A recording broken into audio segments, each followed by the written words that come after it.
Okay. Red Panda. It's nice to see China taking action against real dealers instead of people buying. That's a good point, actually. I never thought about that. Yeah, because I've heard a couple of UK banks are closing down people. And there's an option for, well, the option is if your bank is playing that game, there's other banks out there. And I think the banks that are going to be ahead of the game are the ones that are going to say, you know what, I don't know what's going on with this crypto and digital assets, but it seems like people want it, so maybe we should offer it. Maybe they'll do the custody service. Well, it says, Rob's got that TANGEM ring already. You know, so we talked to TANGEM yesterday, and I will tell you, to be quite honest with you, to buy crypto on TANGEM, first of all, TANGEM is a cold storage wallet. And it looks like this. And it's why it's like my ledger, which is over here. It's down here. Hold on, this one. I diversify in my cold storage devices because I don't trust anybody. I have trust issues. And I had the guys on from TANGEM yesterday, and we were talking about buying things on the cold storage device, which is TANGEM. And I got to tell you, it was kind of pricey. I would never do it. The only thing I'm going to use this for is what it was designed for. And what it was designed for is to hold my crypto and have nobody else steal it. And since 2018, they've had 850,000 various wallets created, and they've had 0 hacks. But if you're looking to buy it on TANGEM, the prices are outrageous. Personally, that's what I think. But if you ever tried on Ledger, it's the same thing. I'm still going to use Coinbase. I know people say, Coinbase sucks. Hey, I'm an American. I've only got some limited options. And I keep using the Coinbase One, and I dollar cost average, and it goes off without a hitch, and I transfer it over to my cold storage devices, and that's it. I'm a simpleton, and that's it. All right. Ben was lurking to make sure no chart violations. I'm telling you. Was Ben here? I missed him. Hey, Ben, if you're still here. Yeah, I'm telling you, so I show a lot of that, of Ben's site into the Cryptoverse. I'm not stealing from it. We've had a talk, but he's like, hey, don't show too much. I'm like, sure, man, don't worry about that. All right. But no, I can't show everything. And people were asking me like, what about the time and risk bands? Because that's what I based on me selling 80% of my crypto. What about that? Can you show us all the time? I'm like, no, I can't. That's like the hallmark of what I'm basing a chunk of my exit strategy. So I can't show you that. Oh, yeah, really going today. FinTech says I'm waiting for 3,500 again for Bitcoin. Yeah, that'd be great, but that was December 17th, 2018, I believe. Somewhere around there, 2016 or 17. Dirty John says, just the opposite of what Ben says, and you'll be good, Rob. Hey, talk all you want. Ben's been right so far. So we'll see how that works out. I'm a temp speaker, yes. Let's see. Great question.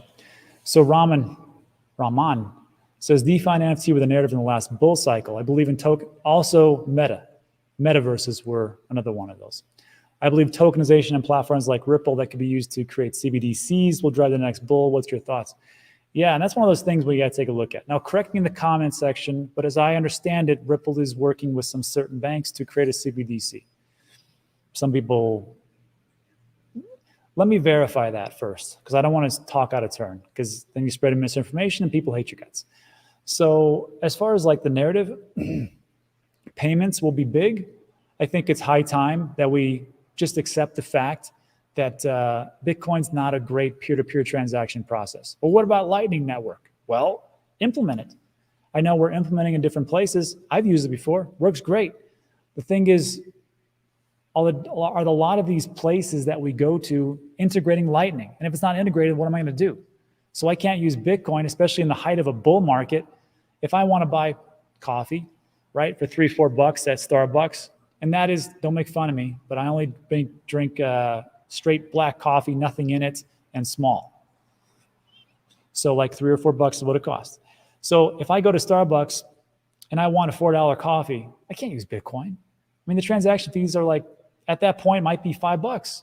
So, well, at least Maybe not 5, maybe it'll be lower, but it'll be a big chunk of it as opposed to what Visa would charge. So I think when we take a look at Solana and the low transaction fees, I know people hate it. Some people love it. I think it could be very good. I think Cardano could do the same thing. I think Avalanche could do great stuff. Maybe Polkadot. I don't know, whatever you guys got. But I mean, I think payments will be the next thing. And then of course, the next big thing, I'd like everybody to do this as well. Go in, let's just do it right now. I'd like to see where we're at.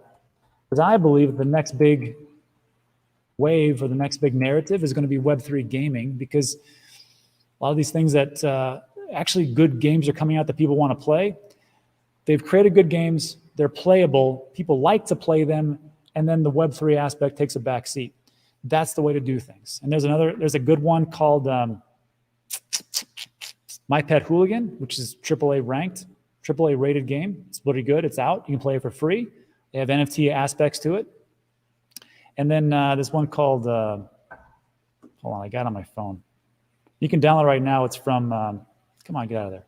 It's from Gala Games.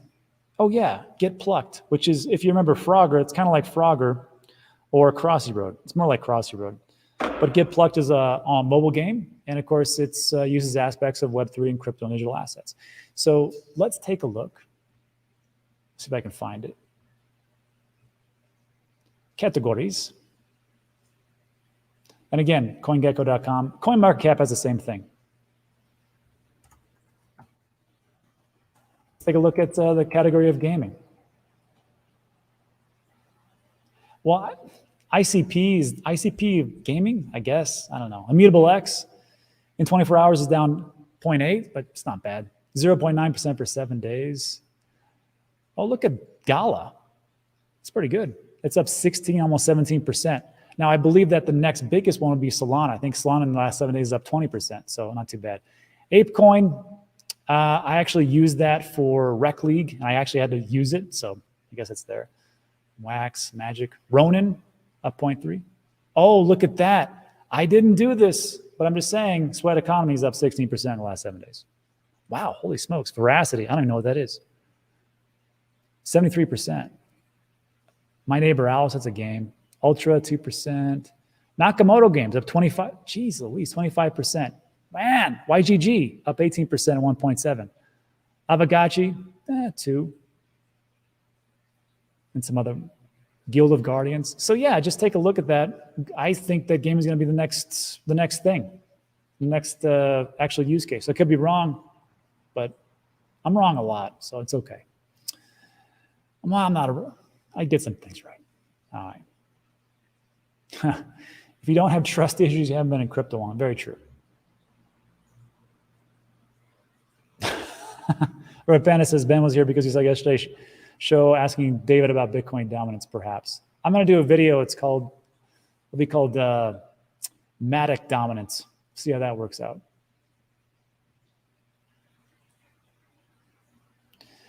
Norman says, I copy-paste my question again. I'm confused, Rob. For a while, you said that ETH scared you, and lately you've been reading that you DCA it? If it scared me, I can't think of why I said that. But I've been dollar cost averaging for as long as I can remember of Ethereum. I don't know. I don't know what to tell you, man, but I've been doing it for quite some time. I think at some point I did this thing called micro DCing about over a year ago, and but it wasn't Ethereum; it was across everything. So not for sure. Yeah. Hey all. Soul Bull says, "Is it too early to talk super cycle?" And that's the narrative you're going to hear, and that's what. Look, if you're here, you're essentially a veteran and a pro. You've already been here. If you're a 2021 class or 2017 class or maybe 2013 class, you already know what's going to happen. We're going to chop sideways. Maybe we have a secondary scare. Things go down. Something happens, and we start to. When things get bearish, it's like it'll never get better. And then we go into the bull market, and things can only go up. The problem is that you're going to hear the same narrative from people that I heard in 2017 and again in 2021. And even as a veteran, like even I got kind of sucked in to 2021. I'm like, well, things are different. We got this great MicroStrategy and Michael Saylor's here, and he's buying up a bunch of Bitcoin. He's saying he's never going to sell. Okay, that sounds pretty good. And then we got this this thing called Luna and Lunaterra Classic, and it's an algorithmic stable coin, and it's backed up by Bitcoin. That sounds pretty good. It's going to work out pretty well. And then, hey, you know what?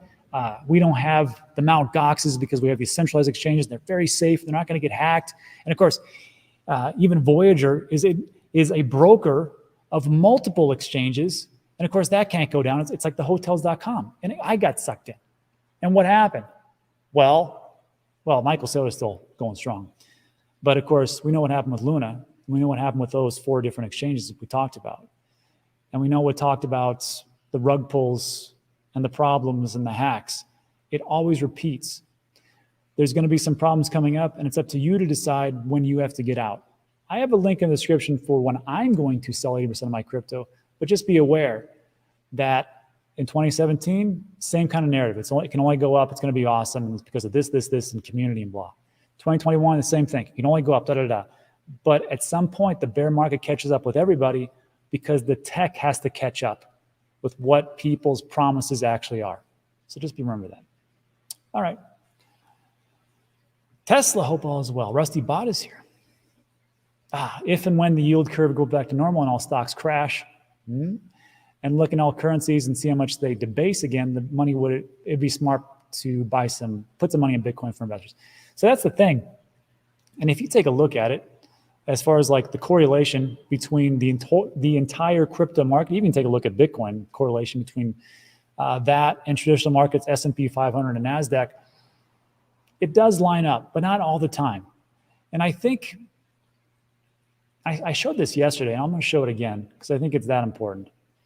You have to understand that everybody's looking for the gains right now, right? So on the treasuries, I think the 10-year just shot up, and it's close to being in with equilibrium with the 2-year, because we always want to take a look at the 10, 2-year and see what's going on. At some point, those rates are going to drop because you can only get so much. People can only get in so much, and people that are actually in there in the early time are going to take their money out and go, you know what? I think there's more gains than 4.82 or 5.26%. I think there's some really massive gains to be had, and I'm going to put my money out there to make it work for me. And when people realize, and really realize, and I think this is the narrative moving forward, especially with the BlackRock, the Fidelities, and all the institutions coming in, they're going to be reminded of this. And I showed this yesterday. This is from Charlie Baleo. It's great stuff. And he says, look, if you take a look at the asset class total return since 2011, it's not even close. Like I don't even know what that number, it's the 2011 2023 cumulative for Bitcoin is 8,908,509%, which sounds ridiculous, but it's true. But if you annualize it, it's only 144%. The next biggest one is NASDAQ, US growth, large caps, convertible bonds, high yield bonds, and it goes way down from there, right? And of course, there's more volatility, but I think if you're an institution, you're like, well, do I put in the bonds? Right now, probably a good idea. Or big whale investors. But they see it. They know about these 4-year cycles. They know about the liquidity. They know about the macro factors. And they're like, you know what? Maybe we should put something in, a small allocation, because who knows? And we'll just play the numbers. And if they're playing the numbers, there's no bigger number than Bitcoin. And of course, then they get to the degen part, and they get into altcoins, because let's be honest, everybody has a degen side to them. And that's it. Good question. It's a dad joke. Peace to everyone. I like that. Oh, I didn't know this. See, like I can't keep up with everything. Veracity is burning 50% of their coins. That's probably why it's up so much. Jay Today says, when you get things wrong, it's beneficial for us. Yeah, because I get to come out here and eat crow and go, I was wrong on this part, right? Like September. How many times in September I was talking about, it's going to be a really crappy month. I'm still going to dollar cost average. I think it's going to go down. And it wasn't. Wrong. I also had a price prediction. Bitcoin was going to go to 150K. Then I revised it to 100K. Didn't even hit that. All true, Rob. It's important to take profits. And then, look, these are the things we have to think about now, right? If you don't have a plan in place, you're planning to fail. If you don't have a plan for taking profits, it's going to suck because your emotions are going to take over. And that's why, like, I have no problem buying. I have no problem buying every day, right? I think we're all pretty darn good at that, correct? But I think when we get into that bull market, we're going to be hurting a little bit because people are not, they're going to do the same thing. You're going to write everything up and write everything down. I put this tweet out, and it didn't get much traction because no one wants to talk about selling right now, but I'm trying to get people's minds in the right mindset. And I said, just a reminder, at some points you should take some profits. Isn't that what crypto was created for? Peer-to-peer transactions? And now, hear me out. Just hear me out. Because people will say, I'm diamond handsing forever. That's what Michael Saylor's doing, and that's what I'm doing. There's a huge difference between you and the billionaire that is Michael Saylor. Let's just be honest. It's beneficial for him to buy and hold Bitcoin because he's a proxy for an ETF for his company, MicroStrategy. And I know he believes in it because he hasn't sold anything, and it's great for his company. It's great for him, and he really, I can't say anything negative about it, but I'm just saying there's a huge difference between you and him. If you have massive bills, if you don't own your house, if you have kids to put through school, it's important that you do these things just a little bit. Now you can hold it on, and then maybe in 20, 30 years, it's the next reserve currency. I don't know. But what Bitcoin was created for is peer-to-peer transactions. Read the white paper. It's not that long. I think it's like 11 pages, 9 or 11 pages. And it says there very simply, it's peer-to-peer transactions. So for me, like when I sell my Bitcoin or my Ethereum or something like that, it's not that I'm selling. It's what I'm doing is like, when I do that, I'm not just sitting on cash. Not all the time. I want to buy some other assets, right? At some point, I want to buy some more land, maybe some more properties.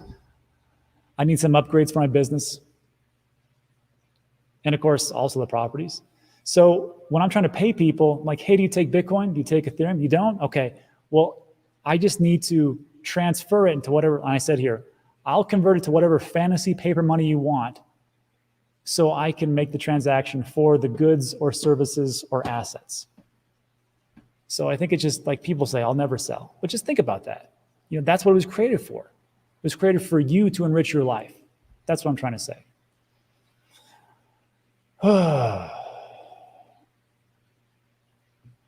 It's a good question. And Darren knows my weakness, which is lump summing. Rob, if the market drops off pretty hard by chance in the next few months, are you prepared to lump sum? No, I'm not. Should I? Yes. However, I've got another thing to do. And the way that I look at it is like this. I can lump sum, and sometimes I get a little crazy and I do those things. I bought a chunk of alluvium after I interviewed the alluvium guys because, like I said, we're all a little bit of degenerates out there. But between DCAing and lump sum, there's this thing called dynamic DCAing. I talked about this many times. And there's a link in the description to my website. Dan Teaches Crypto. It's 100% free. I don't even spam you. I just send you emails when I upload some videos to it, right? Check that out. But like with dynamic DCA, and of course I use Ben's website for this, is there's these time and risk bands. So let's say, for example, I'm buying Bitcoin at $100 a week. When the price goes up a little bit, maybe I put a little bit less because this is it looking at $75 a week. As the price goes up, it gets more risky, right? Especially if you're in the risk band of 0.9 to 1.0. But as the price decreases and we're in the risk band of lessened, that means the price is going down. I should probably buy some more or some more or some more. So the $100 a week, as the price drops off, you can lump sum, or maybe you might want to do a dynamic DCA, or maybe you don't want to do anything because you're talking to a guy who's talking to his computer in front of this really nice green screen. And you're like, this doesn't make any sense. So not financial advice. This is the thing that I'm doing. Let me remove this real quick. as we get into these wristbands on the far right side, this is when all your friends will call you and text you and go, hey man, what's up with that Bitcoin and Ethereum and Doge and whatever else? That's when they buy. That's not when you buy. That's when you sell.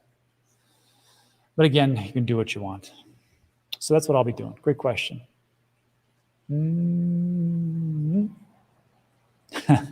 I question my choices in crypto investing daily still here.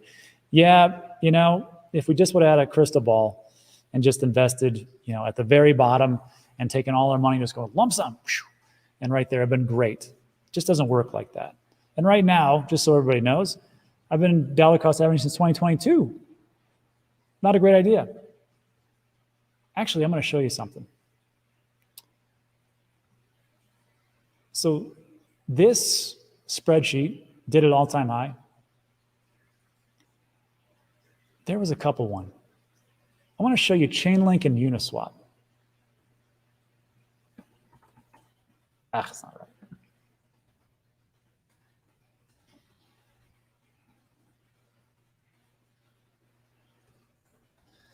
So Chainlink, okay, I'll put it in here. It's fine. I'll look for it.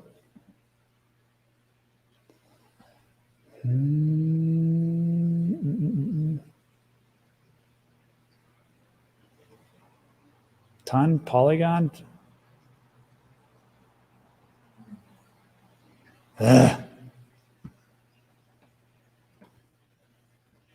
Number 19. Blind. Okay, so Chainlink, when I was taking a look at this, let me move this over. The 2021 high for Chainlink was almost 50 bucks. It was $49.16. Yeah, I need to change this. Oh, yeah. The drop from the all-time high. And the all-time low is $5. But watch this. So when we're here, let's go back to 2022. Let's go over here. So May 21, it hit its all-time high, right? This is where I was selling. I didn't really do too much until around right here. Actually around end of January, early February. And what you'll see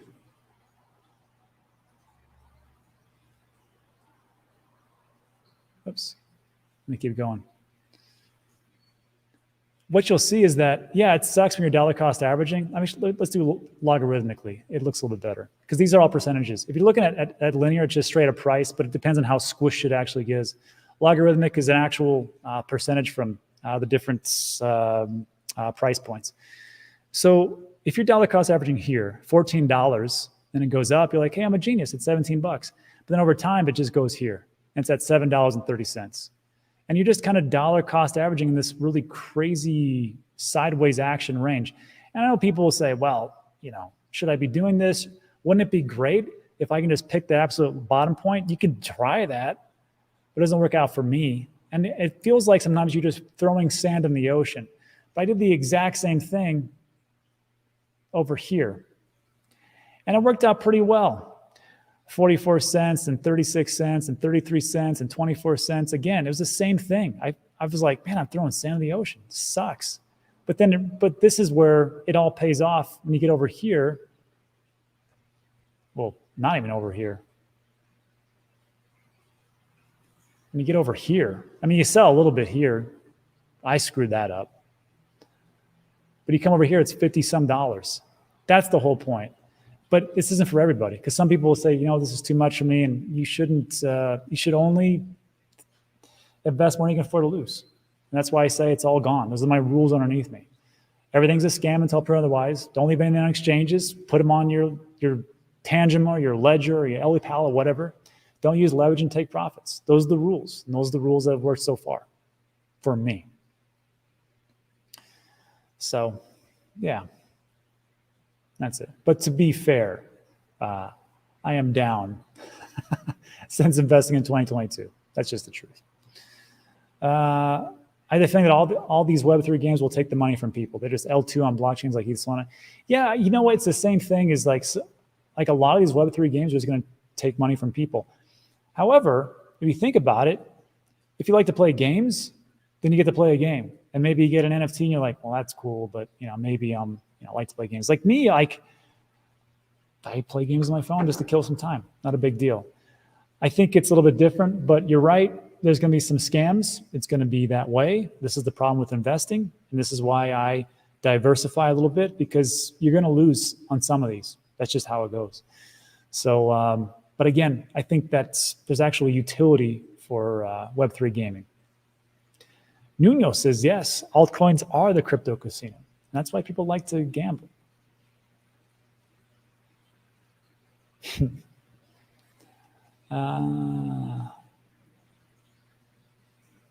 Yeah, see, Red Panda says, I don't know, I just got it almost a year ago.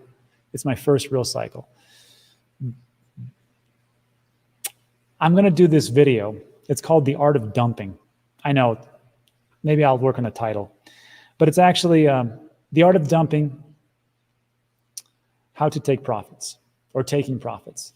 And what it is I know everybody thinks that when you're selling to some sweet little grandma in Dubuque, Iowa, and you're taking all her money. But in reality, when you're selling it to people and they're getting it at the price that they deserve. So everybody who was here in 2021, you got their crypto at the price you deserve for what you knew about crypto and digital assets. Moving forward, I think you know better, and you won't be on that same end. On top of that, when we think about the people that we're selling to, it's not just always like the individual. Remember, there's institutions, there's big players, there's funds out there that are buying crypto. Now, it's true that a lot of them will do OTC, but at some point, you can only get so much OTC. And there's people that have a ton of money, and they're buying, and you're selling to them, and that's okay. That's called a free market. Let's see. And that's it.